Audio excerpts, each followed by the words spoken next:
Here at Paddy Power, we're the home of the Money Back Special, with some incredible offers every single week. Check out the website or app today. Terms and conditions apply. 18 plus, begambleaware.org. Hello and welcome to this Monday Postcast. I'm Maddie Plell, joined in the studio by Nick Watts and Dave Orton, and Binners is back. It's official, I can announce it. Paul Binfield from Paddy Power, you've not been on here in quite a while. Binners, how was your weekend? It was brilliant, Maddie. Managed to catch a lot of racing, but I went to Cambridge United with one of your reporters, Mr. Bruce Jackson. Unfortunately, his team won Colchester United with a 90th minute screamer, but we had a good day out, and yesterday was a bit of a recovery. Yeah, it was indeed. Lads, top class action. There seemed to be so much going on no matter what you were into. Let's start off with the Lincoln then, and Ox there, seeing as he is on the screen behind us. Just really, really impressive. They clearly knew this was a horse with loads in hand, and he was the proverbial group horse in a handicap, Dave. Shortest price in living memory. He went into 5-2, didn't he? Quickest time since the last 3-1 shot one as well. Espresso Star, was it? For John Gosden it was, wasn't it?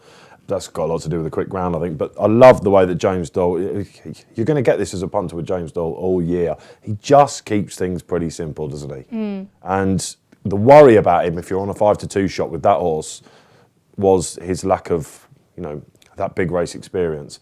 What better way to negate it than to just get him out in front? If you watched him in his last race at Kempton last year, he took an age to get past a stablemate, piece of history. Better form now than it looked at the time. We've given him a Racing Post rating of 112. That's up on a par with the Dave, who of course won it last year, went on to win. Do you think he can go on to be a sort of maybe a lock-in horse? I'm not going to rule it out coming from these connections. What a day they had on Saturday. It started with the Villiers, Rosehill, which I got up to watch. He, ex-Farborough, they're now saying he's the second best horse in Australia. Yeah. Next to Winks, who's about to exit the scene in 2 weeks' time. So, then it just carried on, didn't it? Winner after winner after winner. And it's an amazing turnaround what they've done there. Yeah, and I was on Beringer. I thought, cursing my luck, he was stuck behind a wall of horses, but ultimately I don't think he would have beaten the winner anyway. No, I think you're right, and maybe there's a bit of a pattern emerging here. Obviously, Dave winning last year was the good thing, and that hosed up. All's this year as well. I think you'll see this happening more and more often. I think the Lincoln will become less of a lottery as we traditionally expect it to be, and the big boys, they've got all the tools necessary, including the diet of all-weather racing over the winter to be able to prepare them to pick one out early. Get it ready, go to Doncaster early doors, pick up a nice bit of win money, and William Haggis did it last year. Godolphin, Charlie Appleby did it this year. He must think it's easy. 2 from 2, he won it with Secret Brief, didn't he? They'll do this more and more often, and it's going to be harder for the traditional kind of the Kindred kind of horses to be able to. He ran very, very well. Your Beringer ran well, but if they lob something in like All's, which I'm sure there will be next year and the year after, whatever, it's hard to compete with these. Got to be a racing Kindred, hasn't there? I mean, he's run an absolute blinder. He's been called loads of names. He always goes off a single figure price in these big field handicaps. But David Barron, first time out, you expect him to improve that. I really hope, for the first time ever, I hope the Kindred wins a big race. Yeah, it'd be good if he can do it soon. Binners, did he move in the markets, Auxerre, for anything in the future? No real reaction to that one, Maddie. Clearly a group horse. Clearly a group horse now, let alone in the making.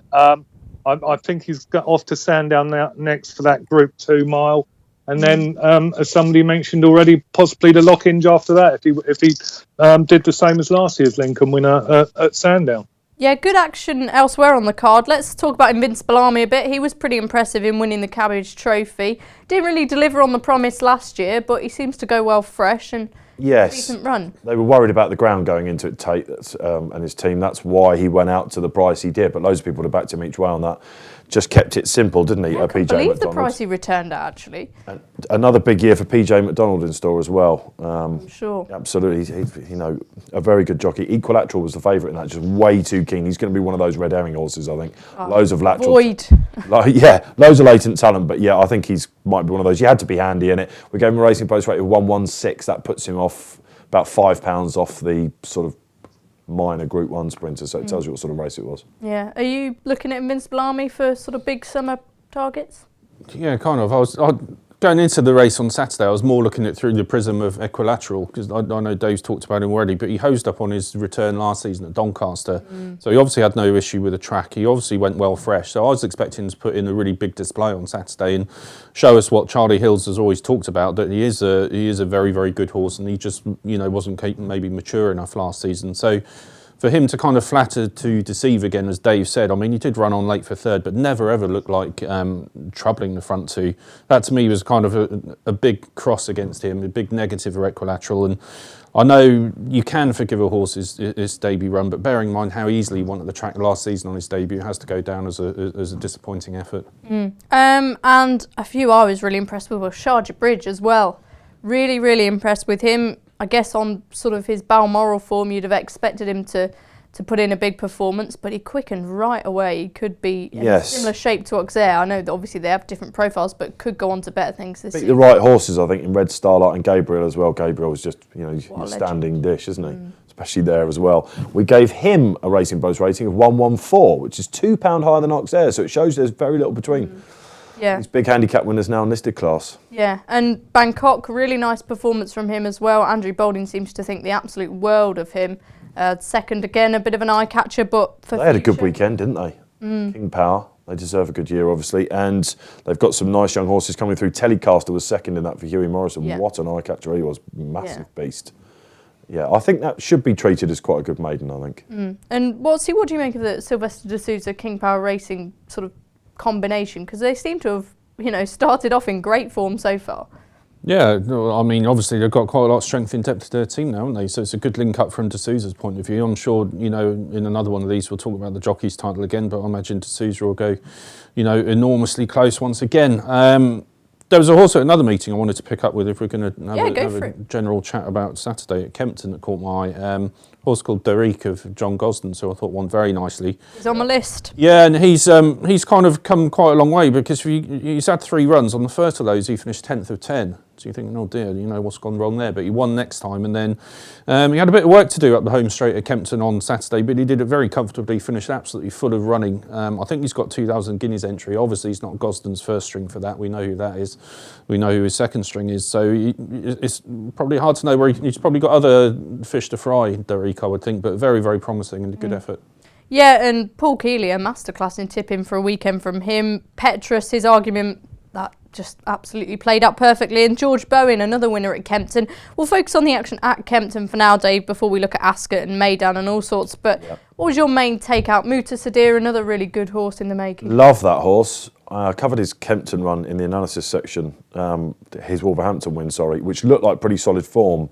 There's no Dunlop horse, can't remember his name now, who came out and won that race. He conceded the penalty, which few horses do in that race, and he got a wash with sweat, didn't he? But despite that, he is a very, very tough horse. I think they're going to aim him at the Melbourne Cup. And absolutely right to do so. Hugo Palmer's done that with Wall of Fire, wasn't it? And horses like that, he's desperate to get one over there. He is good enough. Yeah, and did anything else take your eye at Kempton? Yes, this Doric, I think there's a big handicap in him. He didn't look like he was going to win anywhere but the line. What's he did? He was really, really green. In fact, when that Chatham House or whatever, the second favourite of Hannon's, got that first run on him, I thought he might just be one of these that's going to not go through with it. I like the fact he did. He's learning all the way. We gave him a Racing Post rating of 89. The previous year's winner was a horse called Kazar, who went on to win some okay handicaps, so with a mark of around about 90, surely Gosden's got to be looking at that handicap route, something at Newbury maybe? Yeah, I'm sure. Moving back to the jumps with Aintree coming back up, it's very apt. Rattling Rose, nice winner at Ascot. Dave, I tipped him, didn't back him, stupidly. Okay. It made sense, I think he was £1 higher than when he won it the previous year, wasn't he? So he beat the same connections, didn't he? An ex-French horse. Van Gogh, Doom Granite. There you go. I should know that. I covered the race.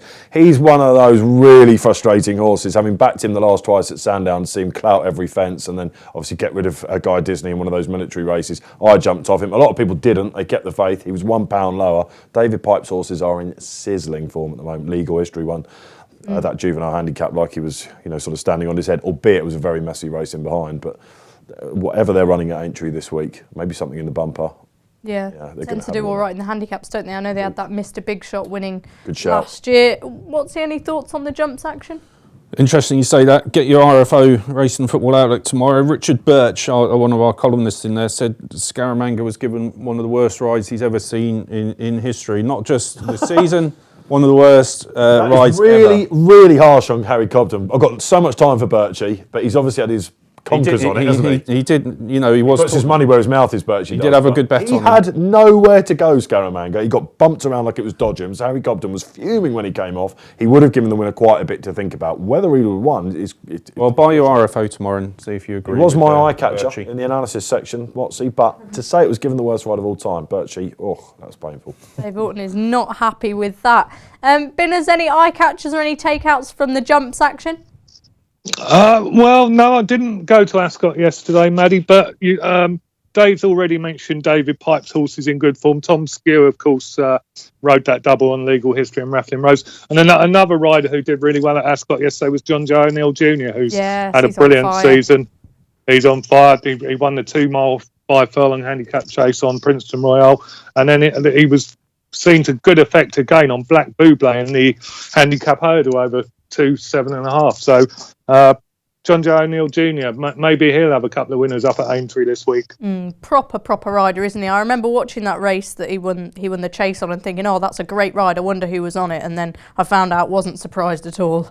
Anyway, we'll move on to Meydan quickly before we go for a break. Plenty of winners, top class action, Coalfront, Cross Counter, Blue Point, Plug Q Parfait, XY Jet, Almondite, Old Persian, Thunder Snow, etc. What was your main there was lots to cover, wasn't there, especially with Almondite and the hype surrounding her going for an arc, Dave. Thunder Snow winning back-to-back Dubai World Cups, never been done before. What was your main takeout? We only gave her a 117 Almondite. RPR, Almondite, yeah, which is, if you put it into perspective, I know it was her comeback over a short to trip than she perhaps wants, and she won it pretty much as she liked. The form with Dreamcastle not running his race could possibly be questioned, although Vivlos, the runner-up, solid. Been there and done it before many a time. Lord Glitter's in third. What a race he ran. Looks like they're going to stay at 1-2 for him this year, which is interesting. Yeah. He ran up to a mark of 118, obviously giving her a bit of weight. If you think that Enable's running to 129s and things like that, and they're talking about taking her on, at York and maybe going to the Arc, whatever your take on Meydan is, we're going to see a lot of that form this year being represented. Did we see the Gold Cup winner in Cross Counter? My personal view is that the Gold Cup winner might have been in third, Call the Wind. Yeah, Cadram winner. It was I can't understand why they weren't more positive on that. I said it to Ron Wood, our Dubai analyst, and he said maybe that prep over the 9 furlongs made them think that it was quicker than perhaps it might have been. Pace, did they? It didn't go a good pace, but he was just caught wide, and it was in a bad. It just wasn't a great ride, and he was flying at the end. And if you watch the pull up of that race, which is something I like to do, especially over these days, he took an age to pull up. He's going to love it if we get a bit of rain in June. Cup scene could be good this year, much more competitive. Stradivarius won't be going off odds on in these races, will he, with Cross Counter? Did he have it all his own way last year? I think he could be a bit vulnerable this year. I really do. We gave him, marks of like 118 for his first sort of preps leading into Ascot. And if you think the Cross Counter's 116 after that, he's a remarkable horse, Cross Counter, isn't he? Considering he was getting beaten in handicaps at Royal Ascot, still don't know how that happened. And then he goes down under and does this and then comes out. I thought he might be vulnerable on Saturday. He was very much the now horse, but he was always going to win it, wasn't he? A word on Blue Point. Could he win the King's Stand again? I think he's a better horse over 5, personally. That's the interesting point about this horse. He's so fast.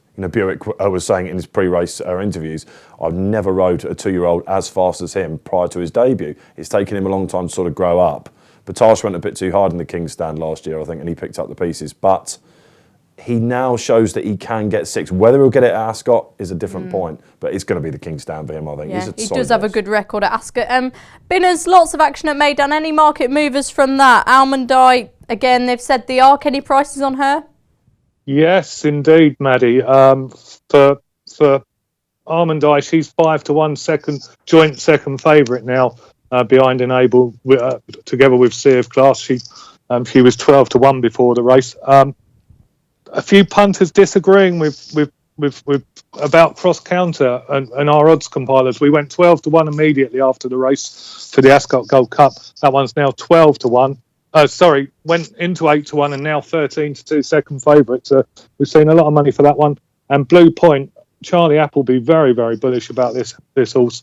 5-1 favourite, first show for the King's Stand. And just finally, before we move on, Old Persian. What sort of figure did he record? 1-2-2 we gave him, which is pretty, solid, isn't it? I just think he's flattered personally. I know that he did well to win after running keenly, but with the other horses flopping, it was a crazy race to watch. I think he's a bit flattered. If he wins King George, I'll be surprised. Okay, that's it for the review section of this postcast. Join us after the break. What's my horse's handicap? The fact that you're backing him? Everyone loves a newbie. That's why Paddy Power Games are giving all new customers 60 free spins on daily jackpot games. New Paddy Power Games customers only, one per customer. T's and C's apply. 18+. BeGambleAware.org. Hello and welcome back to this Monday postcast. Now it's time to get our teeth stuck into Aintree and first and foremost the Grand National. Lots to be said about this race. We've done an anti-post preview, so we won't spend too long on it. We're going to be doing a daily postcast from the course, so make sure to catch them at Aintree. Plenty of information there. But who do we fancy? Let's go to Binners first, actually, Binners, and just roll off the prices. Well, for the Grand National, we're non-run and no bet, Maddie, and 6 places each way. Tiger Roll is a very, very strong favourite, as you all know, 7-2. And it's 10 Raffindon and Annabelle Fly, 12 Vintage Clouds, 14 Lakeview Lad, 18 Jury Duty, and it's 20-1 bar. Thanks very much, Binners. It's quite funny this morning. One of my friends actually tweeted, "Oh, it's such a shame what's happened to Tiger Roll. He was on the cusp of something great." And I was frantically scrolling on my phone, what's happened to Tiger Roll? I should have checked the date, shouldn't I? I'm just the most gullible person ever. April Fools. Indeed. It took you a while to cotton on to that there. I'm sitting next to Watsy. I thought it was a massive joke when he came in, but he's still here. Anyway, Tiger Roll. What do you reckon? Well, I don't know. Come on, you lead with this one. Can he get any bigger on the day? He's got to, hasn't he? 7-2 it's madness. Or is he going to get shorter? No, I think he might drift out to about 9-2 on the day. There's always a sleeper in the Grand National market. You see a lot of money for late on. Not quite sure what it's going to be at the moment. But yeah, I think punters, especially the once-a-year brigade, they won't be turned on by the 7-2 in a field of 40. I'm not sure if it's just housewives whispers and everyone's just going to pile in. I think that could happen. It does happen in this race, especially with repeat winners. People, they've heard the name before. I don't think definitely Red, of course, went off favourite because of the Liverpool connection, all that sort of thing. It's just a bizarre race and a bizarre market. If you do fancy Tiger Roll, the time to back him if you're not on is probably first thing in the morning on Saturday. And they all try and get him. But anyway, so who is your selection? Well, I've got a couple that I'm keen on. One of them is Step Back for the Bradstocks, who I think is ideal for the race in terms of staying power. I think the further he goes, the better. And you saw how good he was over 3-5 in the Bet365 Gold Cup last season. He absolutely thrashed Rock the Casbah, full of running at the end, got into a really good rhythm. It's a strange horse in that he's only had 8 starts under rules, which is almost unheard of for a national horse. He's very short on experience, and I know Connections are slightly worried how he's going to take the occasion, how he's going to take the day. All you can do is point back to that Sandown run and say, look, he coped with the 20 runners there fine, he coped with the fences fine, he got into that rhythm. So I'm very hopeful if he gets over the first few, which I think if you're a Step Back fan, always crucial, particularly so with this horse, I think, just that he doesn't get too buzzed up. And when you've got a front runner in the National as well, the important thing is not to get carried away as well and leave yourself with nothing for the latter stages. But he's got it in him to run a really big race if Nico can get into that rhythm and judge it right and save him on the first circuit. The other one who I think a lot of money has been coming for recently is Jury Duty of Gordon Elliott, who went off favourite for the 4-miler at Cheltenham last season that Rathfinden already won won. a Grand National, hasn't he? Yeah, that's not quite relevant in this case though, because as we know, it's the American one, which I think is run over hurdles and got a very small field. But it went kind of would have bypassed a lot of people that he won the day after the Gold Cup in a little meeting at Down Royal. He won a 3-mile 2 chase, thrashed Marder Beach, so he's missed out all the winter. Comes here fresh. I think he does stay, and we just didn't quite see the best of him in that 4-miler at Cheltenham last season. He's normally a good jumper. He's a Grade 2 winner at Novice Chase last season, Grade 1 placed, so he does have a bit of class. Robbie Power, the man on board, no one better. Yeah, Dave, what are you thinking? Well, away from the obvious, and actually quite a nice point there, that Down Royal race has been used as a trial before, isn't it? Like the Bobby Joe in Ireland, and it is a bit of a red herring sometimes for punters, but it did go under the radar. Back in third that day, and this is completely away from the obvious, and it takes a lot of imagination to see him going close, but he's potentially the best handicapped horse in the race, is Don Poli.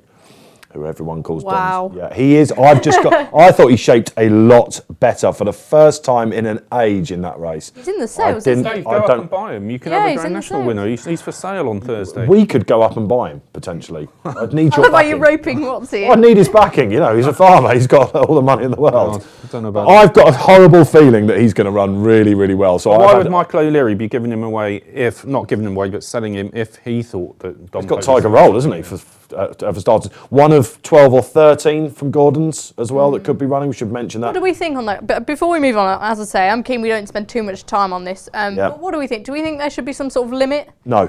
No? There should be a win and you're in policy.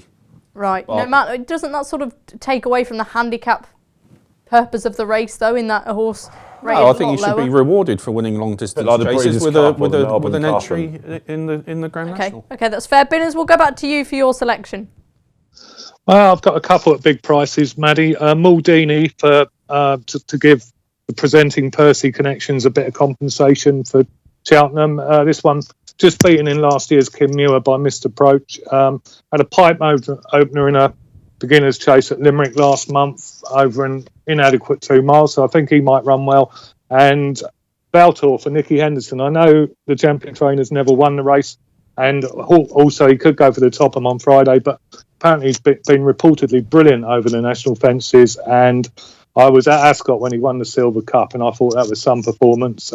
Admittedly disappointed in the Cotswold Chase since, but that was a stiff ask against a very, very good horse called Frodon.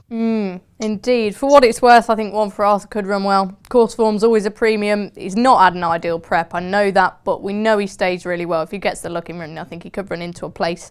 But essentially this year it's confusing me a bit. Anyway, we'll move on to the rest of the action at Aintree. On Thursday we've got an Aintree hurdle, which could be an absolute humdinger. Willie Mullins has a story in today's paper saying that Benny Deju, Forheen and Mellon are all on course for the race. Gordon Elliott said Apples Jade and Sam Crow could run. I mean, it's unlikely they're all going to turn up, Dave, but what a spectacle that would be. Yeah, and it's all about whether Bouvardere is, of course... And Bouvardere, yes. Of course, over his, worrying fall. I think you can say that for such a good jumper to do what he did at Cheltenham. It's worth sort of going back over that again. He sort of stepped at it and guessed at it a bit, didn't he? There was usually horses do that when they're unsighted or there's shadows or anything like that. He genuinely guessed at a hurdle. Fast, maybe. That's not him. You never quite know how to take a horse, even a brilliant one, after they've fallen.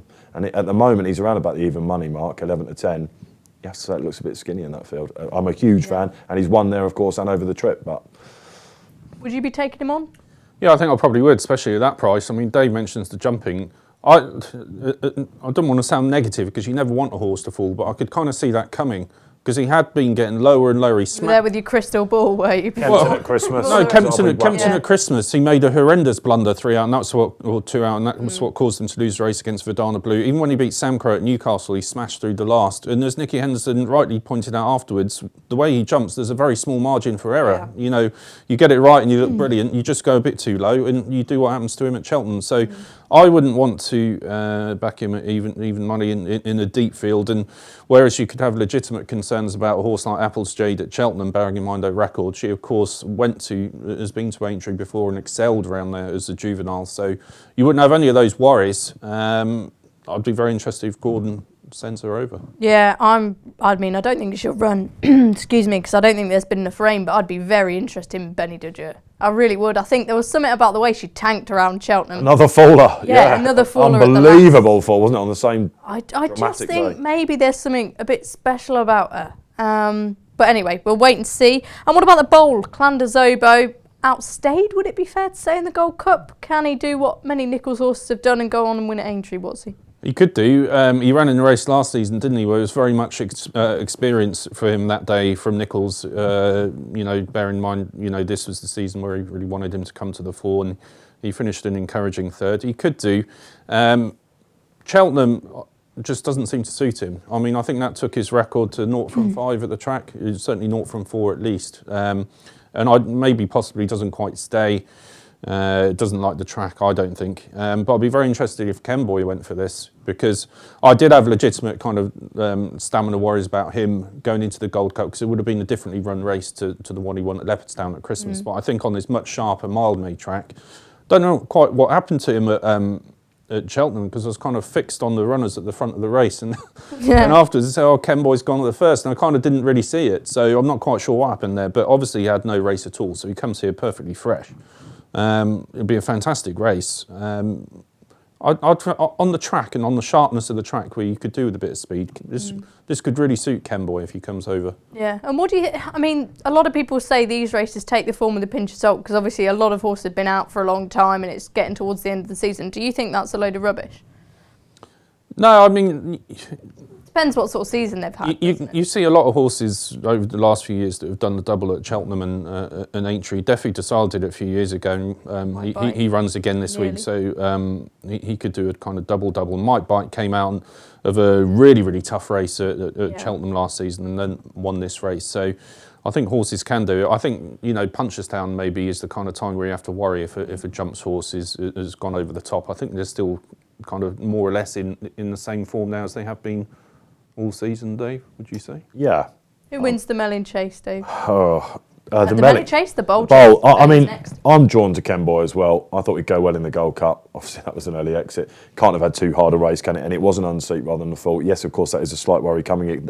These fences, we should remind everyone, if you don't know, they are tricky at Aintree. Everyone says it's not as stiff, jumping wise as Cheltenham. I'm not having Seems that. to be quite a few incidents, doesn't there? Fourth last can be really tricky. You can see lots of carnage on the there. turn. Yeah, absolutely. You have to remember that horses, as what you said, have come here. We should also mention now, and remind everyone, it's a shorter break to Cheltenham this year, something that Tiger Roll fans will be bearing in mind as well, of course. Clanders Oboe, he's a class horse in the race, isn't he? Might Bite won that race last year, and you could argue, it was the worst thing that happened to him. He just hasn't gone on from it at all, is it? Yeah. It can take a great deal out of them. I'm of the opinion that something will beat Clanders Oboe. Maybe it will be Ken Boy. Okay, Binners, before we move on to the Melling Chase, as I said on Friday, any thoughts on Thursday's action?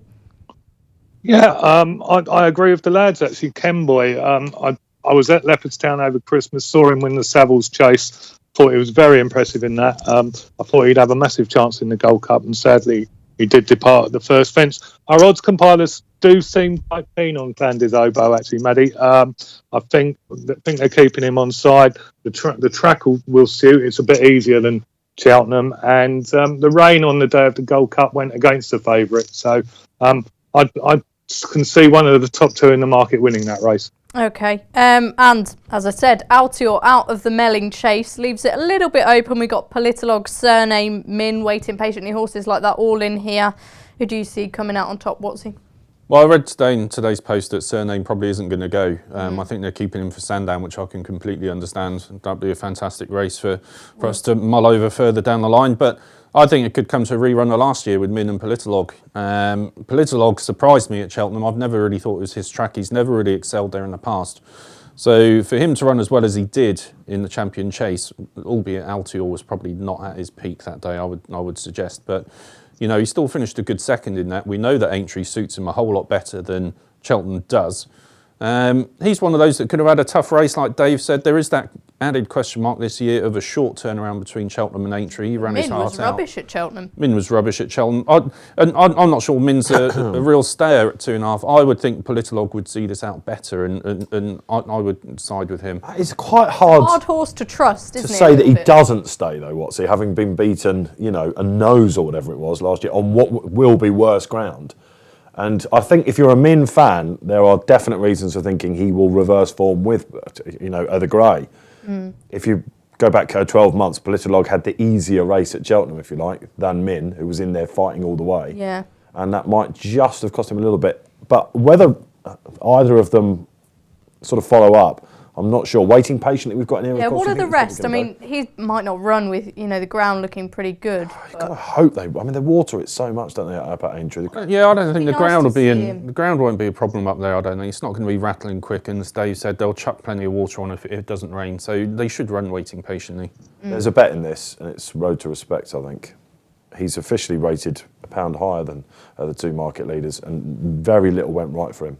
I think, in the Ryanair. He's wide all the way, clouted the third last. I think he did really well to get up the other Seems to third. be a horse who makes quite a lot of jumping mistakes. Is he not like a bit like has done Monolith, it. whereas 2.5's too short for him, 3 mile too? He's one of those in-betweeny kind of horses. I hope that they're more positive on him again. They used to be earlier on in his career. I just go back to. I just think that it's waiting to click for him. It's whether he has had a couple of too hard races, because he had to work really hard for that third behind Frodon and Azo. But I just think that he's overpriced at 5-1 in this field. He's a highly rated horse. As I said, keep your eye out for those daily postcasts from Aintree as the festival approaches. We'll take another break now before we get into our midweek rating. Check out Paddy's Rewards Club. Simply place 5 bets of £10 or more across any sport in a week, and you'll get a free £10 bet then next week. T&Cs apply. 18+. BeGambleAware.org.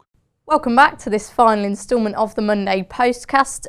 Midweek racing now, and I'll run you through where we're racing this week. Tomorrow we're at Lingfield, Musselburgh at Wolverhampton. Wednesday, Market Race and Wincanton, Southall, Leopardstown and Kempton. Thursday, Aintree Festival gets underway. Southall, Taunton and Chelmsford. Friday, Aintree again, Leicester, Sedgefield and Wolverhampton.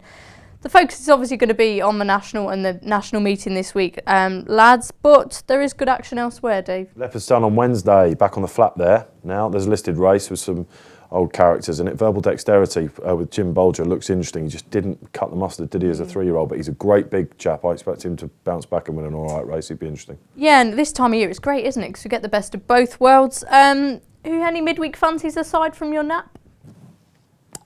No. No. Basically, not really. No, I mean, look, it's all Aintree, isn't it? I mean, everything's Aintree. Yeah. And we're going to be doing so many previewing and tips and all that sort of thing. Keep a little bit under on it. But okay. I was going to say wherever Brio Conti runs at Aintree, okay. He'll nearly win, I think. Yeah. A lot of people keen on him when he ran in the Coral Cup. Yeah, I'd give 2 for Aintree, but on the first 2 days, a race that probably not many people talk about, the Fox Hunters, but it's one I enjoy because it's over the national fences. I think David Maxwell, if he rides Road to Riches, will have a good ride round. Finished 6th in the national last year. Won at Carlisle recently to tune up for this. Obviously, he's got loads and loads of back class, and sometimes these old chasers, they enjoy a spin over the national fences. I think he'll go well, and he's double-figure price. And the Sefton Novices Hurdle, which your favourite horse ever, Thistlecrack, won a few years ago. Yeah. Gratuitous mention of him there for you. Appreciate it. I don't know what's happening with him, so if anyone knows where he is or what he's doing, then give me a shout. I quite like, there's a real kind of unknown quantity in that race. Warren Greatcheck's Emitom, who gets his first real test. But I think he's up against it. I think there's a few in there that could put it up to him. And Dallas de Picton, who was a good second in the Martin Pike, probably wants his 3 miles now. I'd be very interested in him. Yeah, Gordon Elliott seems to think he's one of his best chances of the week. Binners. Yeah, I got a couple I quite like earlier in the week at Aintree. Maddie Kalashnikov in the Manifesto Novices Chase. How unlucky was he in the Arkle? Yeah, that's exactly my point, really, Maddie. Very unlucky when he unseated Jack Quinlan. And he's 6-1, which I think is a bit of value. He's been in the first 2 on 10 of his 11 starts, so that looks a nice price to me. And in the Mild May Novices Chase, I'm only bringing this one up because it's probably the only horse I tipped to win at Cheltenham, but top of the game was my nap of the week, and he travelled and jumped well throughout. He was brilliant. He beat a lovely horse of Nicky Henderson's in Santini. He was odds on a couple of days ago for the Mild May Novices Chase, which is at 250 on Friday. He's now 11-10, which looks quite a big price. And people can double him up and treble him up in the multiples. So top of the game as well for me. Yeah. Your second favourite horse runs in that race, doesn't it? Who's that? Lost in Translation. Oh, I was going to say. Goes up to 3 miles. You've been wanting that that in, for ages. Yeah, no, I do like that horse. Hopefully he can run. He ran one at the meeting last year, didn't he? Despite having had a pretty hard race.